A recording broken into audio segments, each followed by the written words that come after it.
سامعین کرام و حاضرین جمعہ، پردہ نشین اسلامی ماں اور بہنوں، اولاً تمام قسم کی تعریف و توصیف، بڑائی و بزرگی، حمد و ثنا اس خالق کائنات مالک ارض و سما کے لیے ہے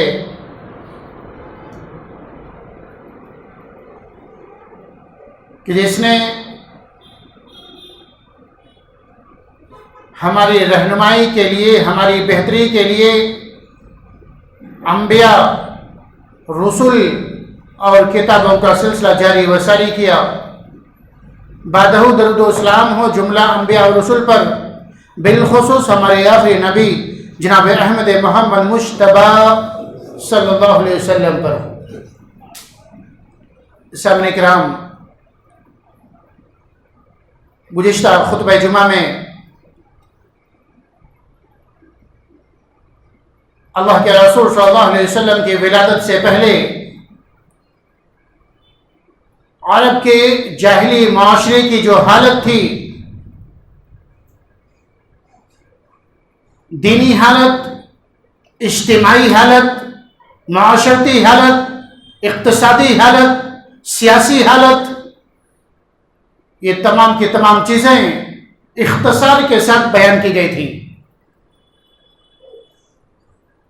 کہ عرب کے جاہلی معاشرے کی دینی، اجتماعی، معاشرتی حالت انتہائی خراب ہو چکی تھی۔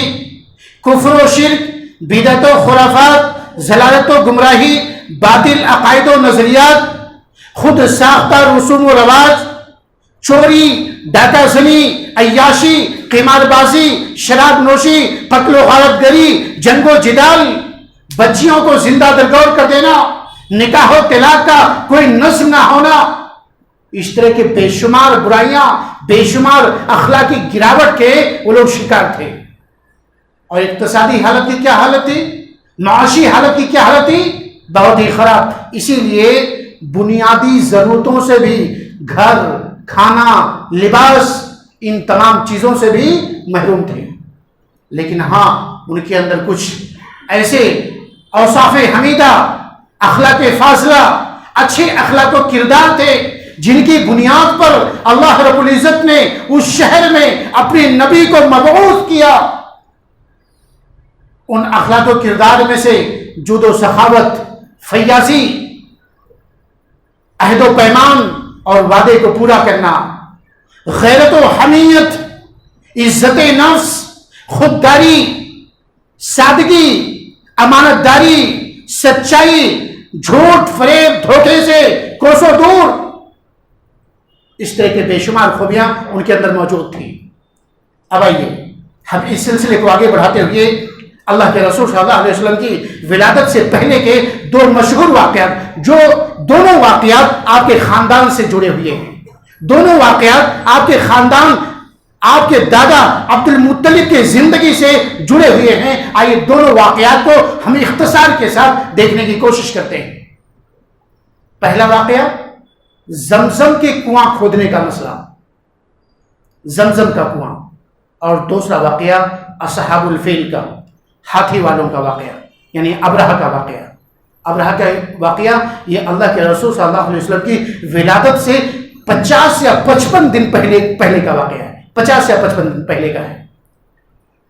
سب سے پہلے زمزم کا واقعہ۔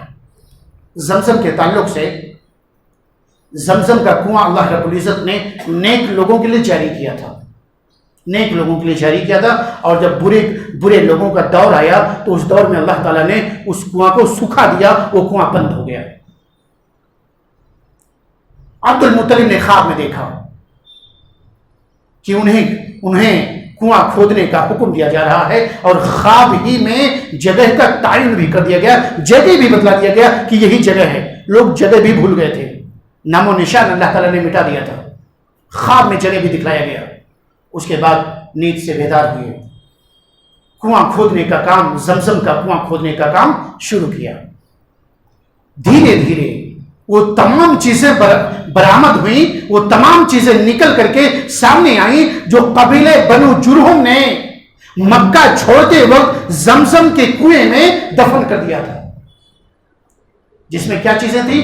تلواریں، زرہیں اور سونے کے دو ہرن، سونے کی 2 ہرن۔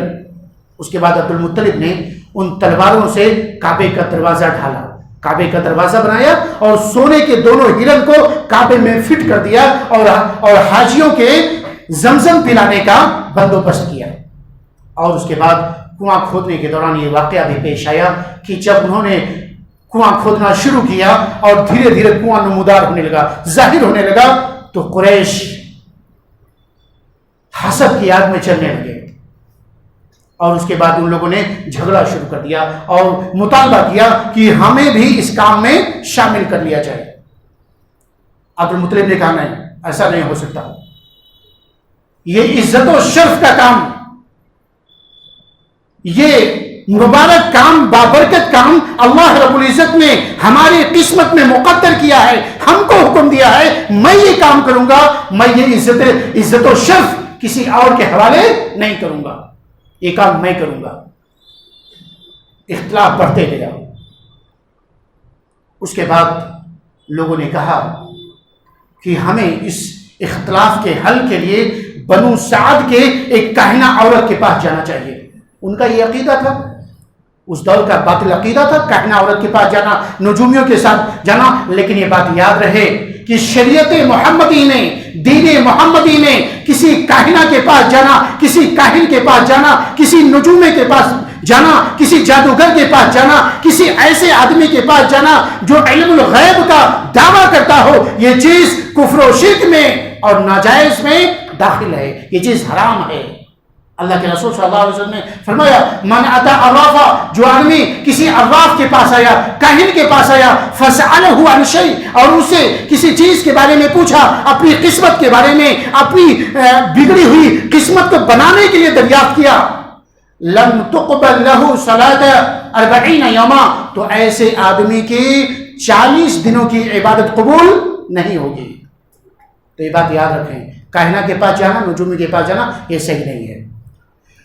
بہرحال بات طے ہو گئی، کاہنہ کے پاس جانا طے ہو گیا، جانے کا مسئلہ طے ہوا۔ لوگ مکہ سے نکلے، راستے میں اللہ رب العزت نے کچھ ایسی چیزیں دکھلائی کہ جو تمام کے تمام لوگ سمجھ گئے کہ یہ کام عبد المطلب کے ساتھ خاص ہے، ہمیں اس میں رکاوٹ نہیں ڈالنا چاہیے۔ سب کے سامنے یہ حقیقت واضح ہو گئی، سب لوگ سمجھ گئے اور راستے ہی سے واپس آ گئے، کاہنہ کے پاس گئے بھی نہیں۔ اس کے بعد اسی موقع پر عبد المطلب نے یہ نظر مانی کہ اگر اللہ تعالیٰ نے مجھے 10 لڑکے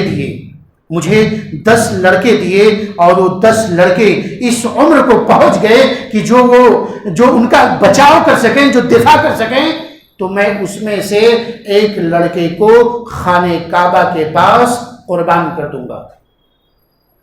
انہوں نے یہ نظر مانی، زمانے جاہلیت کا نظر تھا، نظر مان لے۔ وقت بیتتے گیا، دھیرے دھیرے ان کے لڑکوں کی تعداد 10 پوری ہو گئی۔ 10 جب تعداد پوری ہو گئی تو انہوں نے اپنے بچوں کے سامنے، اپنی اولاد کے سامنے اپنی نظر کو رکھا، بچوں کو اپنی نظر سے آگاہ کیا، بچے فوراً تیار ہو گئے۔ یہ تھا زمانے جاہلیت میں والد کا ادب و احترام اور اطاعت و فرما برداری کا جذبہ، کہ باپ کے ایک اشارے پر اپنی جان کی قربانی دینے کے لیے تیار ہو گئے۔ آج آپ اپنے معاشرے کا جائزہ لیں، ہم اپنی حالت کو دیکھیں کہ والدین کے ساتھ حسن سلوک کرنے کے بجائے، ان کا ادب و احترام کرنے کے بجائے ان کی نافرمانی کرنا، ان کے سامنے ان کی ڈانٹ ڈپٹ کرنا، غیر مہذب اخلاق اپنانا، انہیں ستانا، انہیں برا بھلا کہنا، انہیں بوجھ سمجھنا، وہ والدین جو اپنی جوانی کی پوری طاقت، جوانی کی پوری کمائی اپنی اولاد کو بنانے کے لیے، اپنی اولاد کی کامیابی کے لیے سب کچھ قربان کر دیے، آج انہی والدین کو بوجھ سمجھا جاتا ہے۔ اور کچھ بدنصیب ایسے بھی ہیں جو اپنے بوڑھے والدین کے لیے اولڈ ایج ہوم کے بارے میں سوچتے ہیں یا انہیں اولڈ ایج ہوم میں چھوڑ بھی آتے ہیں. ایسے بدنصیب ہیں. ایسے لوگوں کا کیا حشر ہونے والا ہے, ایسے لوگوں کا کیا انجام ہونے والا ہے, اس کے بارے میں اللہ کے رسول صلی اللہ علیہ وسلم نے ارشاد فرمایا ثلاثۃ لا ينظر اللہ الیہم یوم القیامہ. 3 قسم کے لوگ ایسے ہیں کہ جن کی طرف اللہ رب العزت قیامت کے دن نہ نظر کرم کرے گا, نہ دیکھے گا, نہ ان کا تزکیہ کرے گا, نہ انہیں گناہوں سے پاک و صاف کرے گا, نہ ان سے کلام کرے گا. وہ 3 آدمی العاق لوالدیہ, اپنے والدین کا نافرمان, والمنان, اور دوسرا احسان جتلانے والا, اور تیسرا تقدیر کو جھٹلانے والا, تقدیر کو جھٹلانے والا. اور دوسری حدیث میں اللہ کے رسول صلی اللہ علیہ وسلم نے فرمایا ثلاثۃ لا يقبل اللہ منہم صرفا ولا عدلا, کہ 3 قسم کے لوگ ایسے ہوں گے جن کے عبادات کو نہ تو فرائض کو اللہ تعالیٰ قبول کرے گا اور نہ ہی نوافل کو قبول کرے گا. ان میں سے والدین کا نافرمان, شرابی اور تقدیر کا جھٹلانے والا. دوسری حدیث میں اللہ کے رسول نے فرمایا ملعون من سب والدہ وملعون من سب امہ, کہ ایسا آدمی ملعون ہے, لعنتی ہے, جو اپنے والدین کو برا بھلا کہے. جنت تو ماں کے قدموں کے نیچے ہے. الجنت تحت اقدام الامہات, الوالد اوسط ابواب الجنہ. باپ تو جنت کے بیچ, جنت کا بیچ کا دروازہ ہے. اگر تم چاہتے ہو تو اس دروازے کی حفاظت کرو, اور اگر چاہتے ہو تو اس دروازے کو گرا دو. یہ ہے والدین کا مقام و مرتبہ, یہ ہے ان کے ساتھ غیر مہذب رویہ اپنانے کی سزا. بہرحال بات یہ چل رہی تھی کہ عبد المطلب نے اپنے بیٹوں کے سامنے اپنی نظر کو رکھا, تمام کے تمام بیٹے تیار ہو گئے. اب مسئلہ یہ پھنسا کس بیٹے کو قربان کریں. 10 بیٹے تھے, کس بیٹے کو قربان کریں. قرآن اندازی کی گئی. قرآن اندازی میں عبد المطلب کے سب سے چہتے, خوبصورت اور پیارے لڑکے عبداللہ کا نام آیا. عبداللہ یہی جو اللہ کے رسول کے والد ہیں, اللہ کے رسول کے والد کا نام آیا. اس کے بعد عبد المطلب نے عبداللہ کا ہاتھ پکڑا اور دوسرے ہاتھ میں چھری لی اور ذبح کرنے کے لیے خانہ کعبہ کے پاس لے گئے.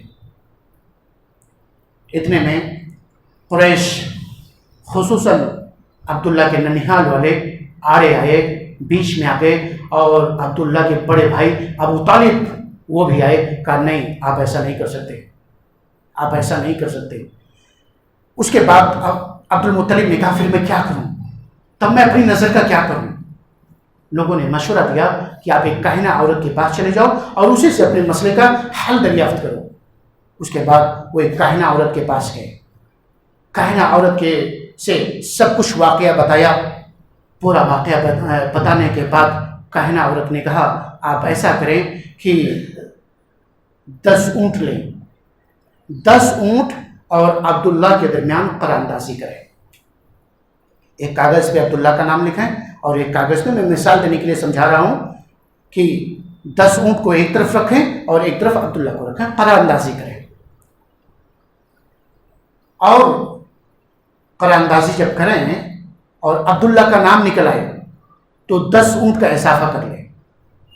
یعنی اگر آپ ایک بار قرآن اندازی کریں, نام نہیں نکلا تو 20 اونٹ کے ساتھ قرآن اندازی کریں, پھر نام نہ نکلے 30 اونٹ کے ساتھ قرآن اندازی کریں. ایسے کرتے جائیں جب تک کہ اللہ تعالیٰ راضی نہ ہو جائے اور اونٹوں کا نام نہ نکل آئے. آپ ایسے کرتے جائیں. عبد المطلب گھر آئے. گھر آنے کے بعد قرآن اندازی کا سلسلہ شروع ہوا. 10 کے ساتھ قرآن اندازی کیے, عبداللہ کا نام نکلا. 20 کے ساتھ کیے, عبداللہ کا نام نکلا. 30 کے ساتھ کیے, عبداللہ کا نام نکلا. 40 کے ساتھ کیے, عبداللہ کا نام نکلا. یہاں تک کہ اونٹوں کی تعداد 100 ہو گئی. 100 جب تعداد پوری ہو گئی تب جا کر کے اونٹوں کا نام نکلا. اور جب اونٹوں کا نام نکل گیا تو خانہ کعبہ کے سامنے اونٹوں کو ذبح کر دیے. عبداللہ کے بدلے اونٹوں کو ذبح کر دیے اور خانہ کعبہ کے سامنے چھوڑ دیے. جانوروں کے لیے, انسانوں کے لیے, جو بھی آئے اس سے فائدہ اٹھائیں. اسی لیے اللہ کے رسول صلی اللہ علیہ وسلم کہا کرتے تھے کہ میں 2 ذبیح کی اولاد ہوں، میں 2 ذبیح کی اولاد ہوں، ایک اسماعیل علیہ السلام اور دوسرے اپنے والد عبداللہ۔ یہ تھا زمزم کے کنویں کھودنے کا مسئلہ۔ اسی طرح سے اصحاب الفیل کا واقعہ، یہ بھی تفصیل والا موضوع، تفصیل طلب ہے، بہرحال میں اختصار کے ساتھ بتاتا ہوں تاکہ بات سمجھنے میں آسانی ہو۔ ابرہا نے نجاشی کو لکھا، حبشہ کے بادشاہ نجاشی، ان کو لکھا کہ میں یمن میں ایک ایسا گرجا بنا رہا ہوں کہ پوری دنیا میں ویسا گرجا نہیں ہوگا۔ چرچ، ایک چرچ بنا رہا ہوں، گرجا بنا رہا ہوں، اور یہ خوش کرنے کے لیے کیا تھا، کچھ اختلاف چل رہا تھا، بادشاہ کو خوش کرنے کے لیے اس نے ایسا قدم اٹھایا، کہا میں آپ کے لیے ایک ایسا گرجا بنا رہا ہوں، پوری دنیا میں ایسا گرجا نہیں رہے گا۔ بنانا شروع کیا، انتہائی کر و فر کے ساتھ، بہت خوبصورت اونچا نقش و نگار والا اس نے بنایا، بہت اونچا تھا کہ اگر کوئی آدمی اس کی چوٹی تک دیکھنا چاہے تو اس کی ٹوپی گر جائے۔ اس لیے عربی والے اسے قلیس کہتے ہیں، قلیس مطلب ٹوپی پھینک دینے والا، ٹوپی گر جاتی، اتنا اونچا۔ اس کے بعد اس کے ذہن میں ایک شیطانی خیال آیا، شیطان نے اپنا کام کیا کہ لوگ خانہ کعبہ کیوں جائیں، مکہ کیوں جائیں حج کرنے کے لیے، لوگ کیوں نہ اس چرچ کا حج کریں۔ اس کے بعد اس نے اپنی پوری مملکت میں، پوری حکومت میں اعلان کر دیا کہ آج کے بعد سے کوئی بھی آدمی مکہ حج کرنے کے لیے نہیں جائے گا بلکہ یہی چرچ کا حج کرے گا۔ عرب کے لوگوں کو یہ بات بہت بری لگی، اور کچھ قریش کو لوگ بھی بھڑکے، قریش ہی کے زیر نگرانی میں خانہ کعبہ کا حج وغیرہ ہوتا تھا، وہی پانی وغیرہ پلاتے تھے، وہ لوگ بھی بھڑکے۔ کچھ دنوں کے بعد رات میں ایک آدمی اس چرچ میں گھسا اور غلاظت کر دیا، ٹوائلٹ وغیرہ کر دیا۔ صبح ہوئی، واچ مین نے دیکھا، بادشاہ کو خبر پہنچائی اور کہا کہ مجھے شک ہے کہ یہ کام قریشیوں کا ہے، کیونکہ آپ نے خانہ کعبہ سے لوگوں کو روک دیا ہے اور وہ غیظ و غضب میں آ کر کے ایسی حرکت ان لوگوں نے کی ہے۔ ابرہا نے قسم کھائی کہ میں مکہ پہنچ کر کے بیت اللہ کا اینٹ سے اینٹ بچا دوں گا۔ اور دوسری روایت کے مطابق کہ کچھ نوجوان اس گرجا میں آگ لگا دیے۔ دوسری روایت کے مطابق کچھ نوجوان اس گرجا میں آگ لگا دیے اور پورا گرجا جل کر کے زمین بوس ہو گیا۔ ہوا بھی تیز چل رہی تھی، ہوا سے فائدہ ہوا اور پورا گرجا جل کر کے زمین پر آ گیا۔ ابرہا نے لشکر جرار تیار کیا، بڑی فوج تیار کیا، اور اس کے بعد اس میں اس کا اپنا ایک اس فوج میں اس نے ہاتھیوں کی مدد لی تھی۔ اس کے ہاتھی کا نام محمود تھا، اور یہ بیان کیا جاتا ہے کہ حبشہ کے بادشاہ نے اسی مقصد سے بھیجا تھا۔ اور اس کے بعد اس نے ہاتھیوں کا سہارا اس لیے لیا کہ کعبہ کی دیواروں میں مضبوط زنجیریں ڈال دوں گا اور زنجیروں کا سرا ہاتھی کے گردن میں باندھ دوں گا، اور ایک ساتھ ہاتھی لوگ کھینچیں گے، پورا کعبہ زمین بوس ہو جائے گا۔ نعوذ باللہ من ذالک۔ اس کا یہ ناپاک ارادہ تھا، لے کر کے نکلا۔ عرب کے لوگوں نے سوچ لیا کہ ہم اس بد کردار کو، بدنیت کو اس کے مقصد میں کامیاب ہونے نہیں دیں گے۔ وہاں سے نکلا، یمن کے بادشاہوں کے شریف زادوں میں سے ایک آدمی تھا جسے ذو نفر کہا جاتا تھا، اس نے مقابلہ کیا اور اللہ تعالیٰ کو کچھ اور ہی منظور تھا، اسے بھی شکست ہوئی۔ اس نے ذو نفر کو قیدی بنا لیا، آگے بڑھا، قبیلہ خثم میں پہنچا، قبیلہ خثم، اور وہاں پر نفیل بن حبیب خثمی نے اپنی فوج کے ساتھ اس کا مقابلہ کیا۔ نفیل بن حبیب کو بھی شکست ہوئی۔ ان کو ابرہا نے قتل کرنا چاہا، لیکن یہ سوچ کر کے رک گیا کہ یہ راستے کا پتہ بتائیں گے، اپنے ساتھ قید کر لیا۔ آگے بڑھا، طائف کے پاس پہنچا، قبیلے بنی ثقیف کے لوگوں نے اس کا آؤ بھگت کیا کہ کہیں ایسا نہ ہو یہ ہمارے بت خانے کو توڑ دے، جس میں ہمارا لات نامی بت رکھا ہوا ہے، کہیں یہ ہمارے بت خانے کو توڑ نہ دے۔ ان لوگوں نے اس کا آؤ بھگت کیا اور اپنا ایک آدمی اس کے حوالے کر دیا کہ یہ تمہیں راستے کا پتہ بتائے گا۔ اس کے بعد ابرہا کا قافلہ چلا، مکہ کے قریب وادی محصر جو منا اور مزدلفہ کے درمیان میں ہے، منا اور مزدلفہ کے پاس میں ہے، وہیں پر آ کر کے اس نے اپنا پڑاؤ کیا، اور وہاں پر مکہ والوں کے اونٹ جانور وغیرہ چل رہے تھے، جس میں اللہ کے رسول صلی اللہ علیہ وسلم کے دادا عبد المطلب کے 200 اونٹ تھے۔ ان فوجیوں نے پورے جانوروں کو اپنے قبضے میں کر لیا، اور ابرہہ نے اپنا ایک قاصد، اپنا ایک ایلچی مکہ کی طرف روانہ کیا، اور کہا جا کر کے مکہ میں جو سب سے بڑے سردار ہیں، سب سے بڑے سردار کو میرے پاس لے کر کے آؤ، اور مکہ میں یہ اعلان کر دو کہ میں مکہ والوں سے جنگ کرنے کے لیے نہیں آیا ہوں، میں مکہ والوں سے لڑائی کرنے کے لیے نہیں آیا ہوں، بلکہ میں خانہ کعبہ کو گرانے آیا ہوں۔ ہاں، اگر کوئی آدمی رکاوٹ ڈالے گا، خانہ کعبہ کو بچانے کی کوشش کرے گا، تو لامحالہ مجھے اس سے لڑائی کرنی پڑے گی۔ قاصد آیا، آنے کے بعد وہاں کے لوگوں سے ملا، اور جب پتہ چلا کہ یہاں کے سب سے بڑے سردار عبد المطلب بن ہاشم ہیں، تو ان کے پاس آیا اور ابرہہ کا پیغام پہنچایا۔ عبد المطلب نے کہا کہ واللہ ابرہہ سے ہمارا لڑنے کا ارادہ نہیں ہے، اور نہ ہمارے اندر اتنی طاقت و قوت ہے، یہ اللہ رب العزت کا حرمت والا گھر ہے، اس کے خلیل سیدنا ابراہیم علیہ السلام کی زندہ یادگار ہے، اگر اللہ تعالیٰ چاہے گا تو اپنے گھر کی حفاظت ضرور کرے گا، ہم اس سے لڑنے والے نہیں۔ اس کے بعد وہ قاصد عبد المطلب بن ہاشم کو اپنے ساتھ لے کر کے ابرہہ کے پاس گیا۔ جب ابرہہ نے عبد المطلب کو دیکھا تو اس پر ایک ہیبت طاری ہوا، ایک رعب طاری ہوا، ایک دبدبہ طاری ہوا۔ حسین و جمیل خوبصورت لمبے تڑنگے آدمی تھے، گورے چٹے، دیکھا اپنے شاہی تخت سے نیچے اتر گیا اور عبد المطلب کے ساتھ فرش پر بیٹھ گیا، اور ٹرانسلیٹر کے ذریعے سے، ترجمان کے ذریعے سے کہا پوچھو کیا چاہتے ہیں۔ عبد المطلب نے کہا آپ کے فوج کے لوگوں نے ہمارے 200 اونٹ کو اپنے قبضے میں کر لیا ہے، ہمارے اونٹ واپس کر دیے جائے۔ کہا جب میں تمہیں دیکھا تھا تو تمہاری عظمت و رفعت، عظمت میرے دل میں بیٹھ گئی تھی، تمہاری عزت میرے دل میں بیٹھ گئی تھی، لیکن تمہاری اس جملے نے، تمہاری اس بات نے تمہاری پوری عزت برباد کر دی۔ میں خانہ کعبہ کو گرانے کے لیے آیا ہوں اور تمہیں اپنے اونٹوں کی فکر ہے۔ عبد المطلب نے کہا اونٹ میرے ہیں، وہ اونٹ میرے ہیں، میں ان اونٹوں کا مالک ہوں، اس لیے مجھے ان کی فکر ہے، اور اس گھر کا جو مالک ہے، خانہ کعبہ کا جو مالک ہے، وہ اپنی گھر کی حفاظت کر لے گا۔ اس کے بعد اس ابرہہ نے کہا کہ آج اللہ بھی خانہ کعبہ کو گرنے سے نہیں بچا سکتا۔ اس کے بعد یہ ارادہ کر کے عبد المطلب وہاں سے نکل آئے۔ نکلنے کے بعد مکہ میں جب آ گئے تو مکہ والوں سے کہا کہ ایسا کرو کہ آپ لوگ، اس کی فوج آ رہی ہے، اسے لڑنے کی ہم لوگوں کے اندر طاقت نہیں ہے، آپ اپنے گھر بار کو چھوڑ کر کے پہاڑوں میں چلے جاؤ۔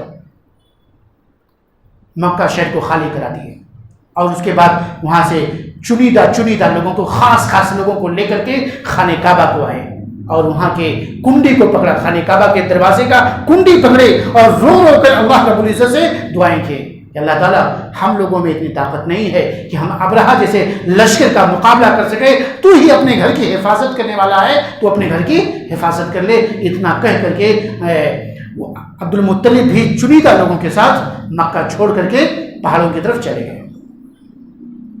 اس کے بعد صبح ہوئی، ابرہہ اپنے لاؤ لشکر کے ساتھ آگے بڑھنے کی کوشش کیا۔ اس کے بعد نفیل بن حبیب جن کو قید کیا تھا وہ آئے، اور اس کے ہاتھی کا محمود، جس کا نام محمود تھا، اس کے کان کو پکڑ کے بولے کہ اے محمود، یہ اللہ رب العزت کی کا عظمت والا شہر ہے، حرمت والا شہر ہے، تو اگر خیریت چاہتا ہے جس شہر سے آیا ہے اس شہر سے واپس چلا جائے۔ اور اس کے بعد اتنا کہہ کر کے نفیل بن حبیب وہاں سے بھاگ کھڑے ہوئے، یعنی کہ پہاڑ میں گھس گئے، پہاڑ میں چھپ گئے۔ محمود ہاتھی جو پوری فوج کا اغوا تھا، پہلے سب سے آگے رہتا تھا، وہ بیٹھ گیا۔ فیلیان بولتے ہیں جو ہاتھی گھوڑے کو ہانکتے ہیں، ہاتھی چلاتے ہیں، پتہ نہیں آپ کو کیا بولتے ہوں گے، فیلیان بولتے ہیں، فیل سے فیلیان بنا ہوا ہے۔ اس نے لاکھ کوشش کی، ہاتھی کو مارا، تلوار سے مارا، نیزے سے مارا، لیکن وہ آگے بڑھنے کے لیے تیار نہیں۔ یمن کی طرف کرتے، بطور امتحان کے یمن کی طرف اس کا رخ کرتے، دوڑنا شروع کر دیتا، شام کی طرف رخ کرتے دوڑنا شروع کر دیتا، مشرق کی طرف رخ کرتے دوڑنا شروع کر دیتا، اور جیسے ہی خانہ کعبہ کی طرف، مکہ کی طرف رخ کرتے، ہاتھی بیٹھ جاتا۔ دوسرے ہاتھی کو بھی بڑھانے کی کوشش کی، اتنے میں اللہ رب العزت نے پرندوں کا جھنڈ بھیج دیا۔ دوسرے ہاتھیوں کو بھی بڑھانے کی کوشش کی، اتنے میں اللہ رب العزت نے پرندوں کا جھنڈ بھیج دیا، اور پرندوں کے چونچ اور پنجے میں چنے کے دانے کے برابر کنکریاں تھیں، چنے کے دانے کے برابر کنکریاں تھیں، اور اسی سے پتھروں کی بارش، کنکریوں کی بارش شروع ہو گئی، اور پوری فوج تتر ہوئی۔ ابرہا بھی وہاں سے بھاگا، اور قبیلہ خثم کے پاس جب ایک شہر صنعاء میں پہنچا تو گوشت کا لوتھڑا سے بچا، کتے کی موت مرا، اس کا دل پھٹ گیا، وہیں پر اس کا دل پھٹ گیا اور مر گیا۔ اس لیے اللہ تعالیٰ نے اپنے گھر کی، اپنے شہر کی حفاظت کی۔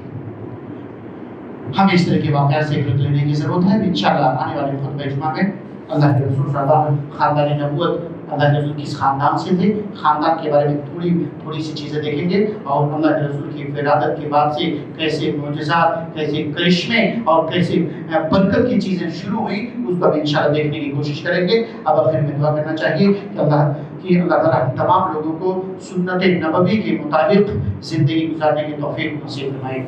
اللہ تعالیٰ ہمیں اپنی تمام عبادات میں، روزمرہ کی زندگی میں جسے بھی ہم کار خیر سمجھتے ہوں، بھلائی سمجھتے ہوں، نیکی کا ذریعہ سمجھتے ہوں، اس میں ہمیں سنت نبوی کو ملحوظ رکھنے کی توفیق عطا فرمائے۔ آمین۔ تقبل رب العالمین وآخر دعوانا ان الحمد للہ رب العالمین۔ ان اللہ ملائکته یصلون علی النبی یا ایھا الذین آمنوا صلوا علیہ وسلموا تسلیما اللهم صل علی محمد وعلى آل محمد كما صليت على إبراهيم وعلى آل إبراهيم إنك حميد مجيد اللهم بارك على محمد وعلى آل محمد كما باركت على إبراهيم وعلى آل إبراهيم إنك حميد مجيد عباد الله يرحمكم الله إن الله يأمركم بالعدل والإحسان وإيتاء ذي القربى وينهى عن الفحشاء والمنكر والبغي يعظكم لعلكم تذكرون وذووه يستجب لكم ولذكر الله تعالى مولى وذل وأكرم وأكبر والله يعلم ما تصنعون